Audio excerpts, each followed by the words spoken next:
మనం ప్రస్తుతం జనగామ పట్టణంలోని 17వ వార్డులో ఉన్నాం. 17వ వార్డుకు సంబంధించి గత పాలకులు ఏ విధంగా అభివృద్ధి చేశారు, ఏ విధంగా అభివృద్ధి జరిగింది, ఒకసారి ఆ వార్డుకు సంబంధించిన జనగామ జిల్లా ఉద్యమకారులు మంగళంపల్లి రాజు గారు ఉన్నారు. ఒకసారి వారిని అడిగి తెలుసుకునే ప్రయత్నం చేద్దాం. చెప్పండి అన్న. నమస్తే. ఎన్నో వార్డు మీది? మాది 17వ వార్డు. నా పేరు మంగళంపల్లి రాజు. అయితే ఇప్పుడు మున్సిపల్ ఎన్నికలు జరుగుతున్నాయి. అయితే గత సంవత్సరం అంటే గత 2019లో లాస్ట్ టైం ఇక్కడ ఎన్నికలు జరగడం జరిగింది.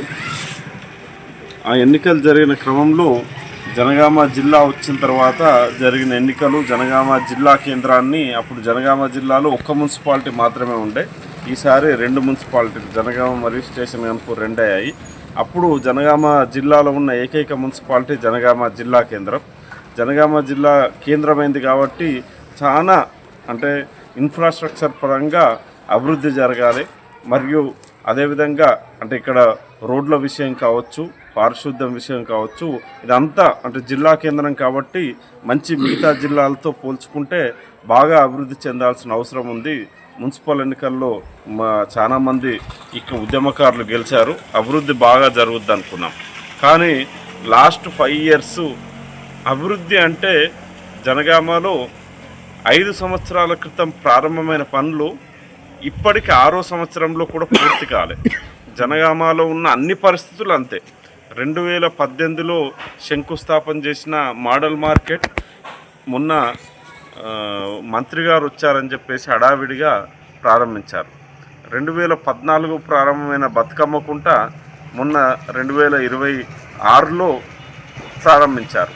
అంటే ప్రారంభించి 10 సంవత్సరాలైనా కానీ పూర్తి కాని పనులు, డివైడర్లు ఇంకా పూర్తి కాలేదు.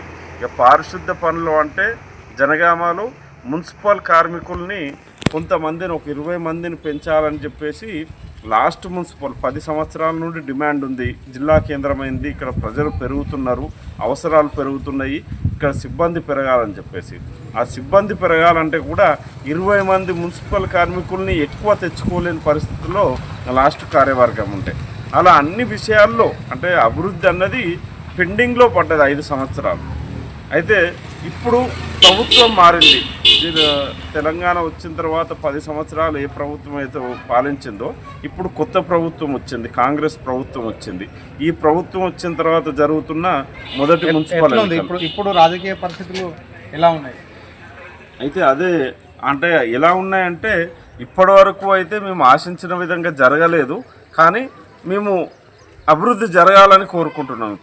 ఇప్పుడు కొత్త మున్సిపాలిటీ అంటే మున్సిపల్లో అంటే వీళ్ళ అధికారం కాంగ్రెస్ అధికారంలోకి వచ్చిన తర్వాత కొత్తగా ఎన్నికలు జరుగుతున్నాయి కాబట్టి మున్సిపల్ల అభివృద్ధి కోసం కాంగ్రెస్ ప్రభుత్వం చొరవ చూపుతుందని చెప్పేసి రేవంత్ రెడ్డి గారు, ప్రభుత్వంలో ఉన్న పెద్దలు, ఇక్కడ ఉన్న పార్టీ ఇన్ఛార్జ్ అందరూ కూడా అంటున్నారు. కాబట్టి చొరవ అంటే ఆశిస్తున్నాం జనగామ ప్రజలు జిల్లా కేంద్రానికి తగ్గట్టు అభివృద్ధి జరుగుద్ది, మౌలిక వసతుల కల్పన జరుగుద్ది అని చెప్పేసి. జనగామలో అంటే మున్సిపల్ ఇంత పెద్ద 50-60 సంవత్సరాల చరిత్ర ఉన్న మున్సిపాలిటీ, కానీ మున్సిపల్ ఆధ్వర్యంలో నడిచే ఒక పార్కు లేదు జనగామలో.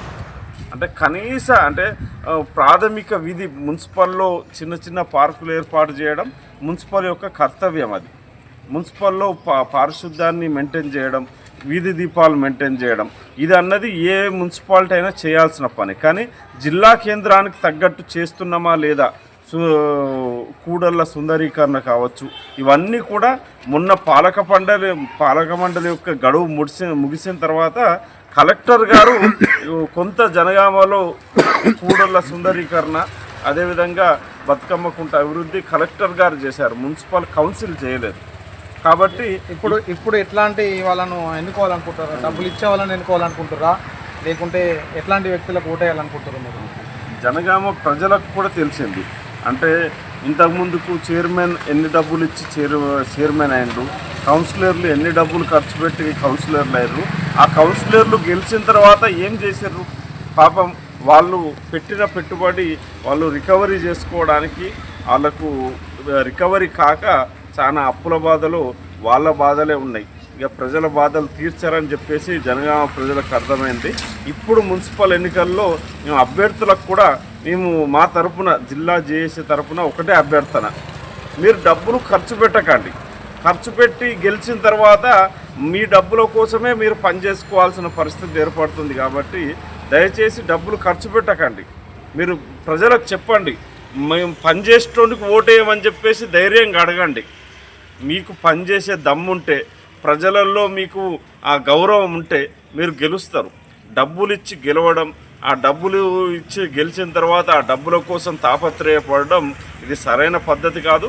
దాని ద్వారా మీ ఒక్కరికే నష్టం కాదు, జనగామ జిల్లా కేంద్రానికి నష్టం, అభివృద్ధికి నష్టం, మీరు ఒక తరానికి నష్టం చేస్తున్నట్టు అవుతుంది. కాబట్టి మేము ఈసారి జనగామ ప్రజలకు కూడా జిల్లా జేఏసీ తరఫున అప్పీల్ చేస్తున్నాం.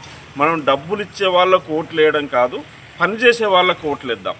పనిచేసే వాళ్ళకు ఓట్లేసి జనగామ జిల్లా అభివృద్ధి అంటే ఒక మున్సిపాలిటీ చేయాల్సిన పనులు కూడా చేయలేని పరిస్థితుల్లో పాలక మండళ్ళు ఉంటున్నాయి. కాబట్టి మనం మంచి వ్యక్తుల్ని, డబ్బులు ఇచ్చే వ్యక్తులు కాకుండా పనిచేసే వ్యక్తుల్ని మనం గెలిపించుకుంటే మనం మున్సిపాలిటీలో ధైర్యంగా పనిచేయించుకోవచ్చు.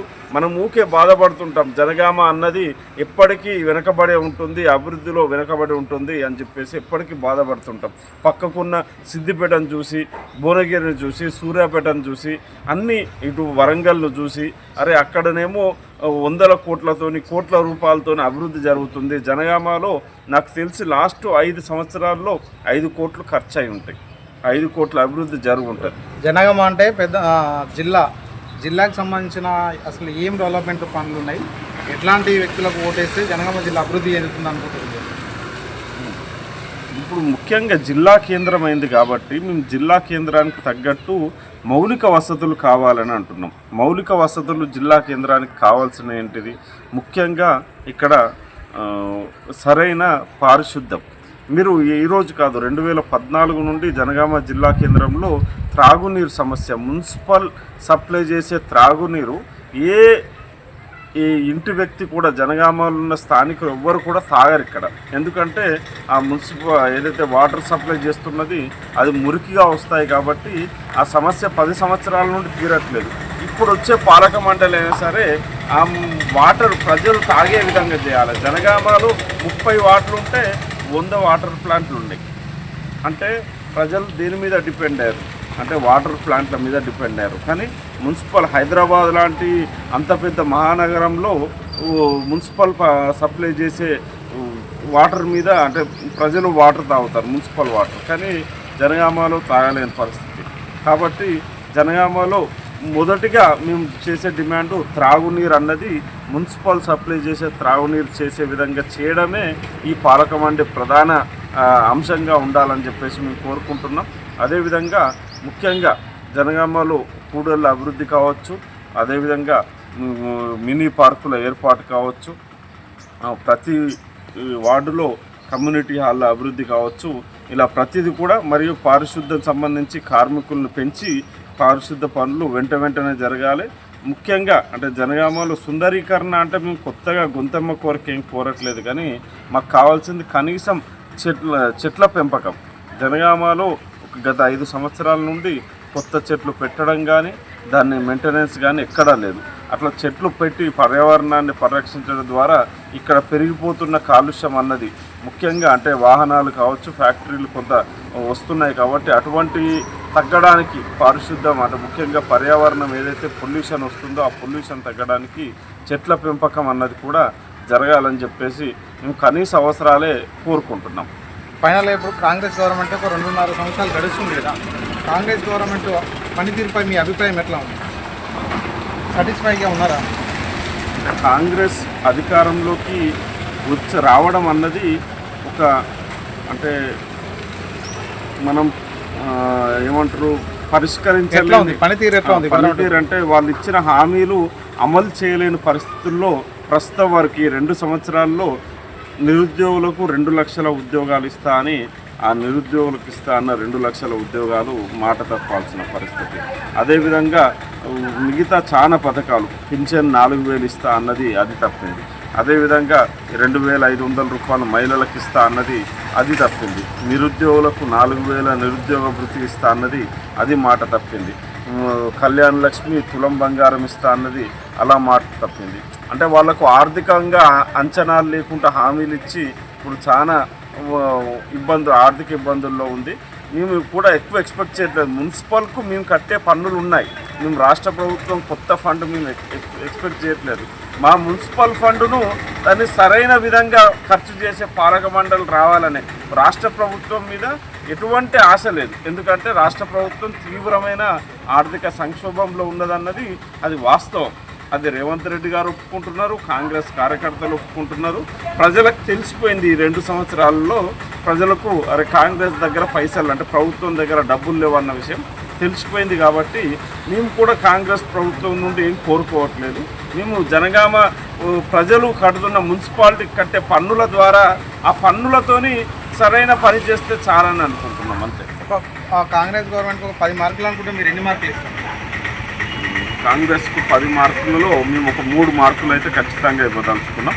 ఆ 3 మార్కులు కూడా వారు ఏదైతే ముఖ్యంగా ఇంతకుముందు ప్రభుత్వానికి దీనికి కొంత తేడా చూపెట్టిన దానికే మేము చూపెడుతున్నాం. కానీ వారు ఇంకా 7 మార్కులు ప్రజలకు ఇచ్చిన హామీలు చాలా దూరంలో ఉన్నారు. వాటిని అమలు చేయాలన్నదే మా ముఖ్య కోరిక. అంటే 3 మార్కులు అంటే వారు ఇంకా ప్రజల దృష్టిలో పాస్ కాలేదన్నదే అర్థం. వారు ఇంకో 3 సంవత్సరాలకు సమయం ఉంది, పాస్ కావడానికి ప్రయత్నం చేయాలని చెప్పేసి మేము ఒక జేఏసీ ఉద్యమకారులుగా మేము కోరుకుంటున్నాం. ప్రస్తుతం ఉన్న పరిస్థితుల మున్సిపల్ జనగామ అభివృద్ధిపై గత పాలకులు కూడా జనగామ జిల్లా కానీ జనగామ మున్సిపాలిటీ కానీ అభివృద్ధి చేసింది ఏం లేదు. ప్రస్తుతం జనగామలో ఉన్న 30 వార్డులకు సంబంధించి కూడా ఏ కౌన్సిలర్ కూడా వాళ్ళు అభివృద్ధి అనేది చేయలేదు. వాటర్ విషయమే కావచ్చు, మోరీల విషయమే కావచ్చు, రోడ్ల విషయం కావచ్చు, విద్యుత్ దీపాలే కావచ్చు, సుందరీకరణే కావచ్చు, ఏ విషయానికైనా సంబంధించి జనగామ ప్రాంతాన్ని ఒక జిల్లా కేంద్రంగా ఉన్న తప్ప అభివృద్ధికి మాత్రం ఆమడ దూరంలోనే ఉందని చెప్తున్నారు. ఇప్పుడు ప్రస్తుతం ఉన్న పరిస్థితుల్లో జనగామ 30 వార్డులకు సంబంధించి ఎవరైతే మాకు జనగామ ప్రతి వార్డులో అభివృద్ధి చేస్తారో వారికి మాత్రమే మేము ఓట్లు వేసి గెలిపించుకుంటామని చెప్తున్నారు. మీ వ్యాపారం అభివృద్ధి కావాలని కోరుకుంటున్నారా? అయితే వెంటనే కీనోస్ని సంప్రదించండి. Schools, colleges, banks, shops, office promotions, land promotions, political promotions, restaurant promotions, hospital promotions, పుట్టినరోజు వేడుకలు, శుభకార్యాలు, వ్యాపారాలు ఏవైనా, సందర్భం ఏదైనా ఇప్పుడే కీనోస్ ద్వారా తెలియజేయండి. మీ వ్యాపారాన్ని అభివృద్ధి చేసుకోండి.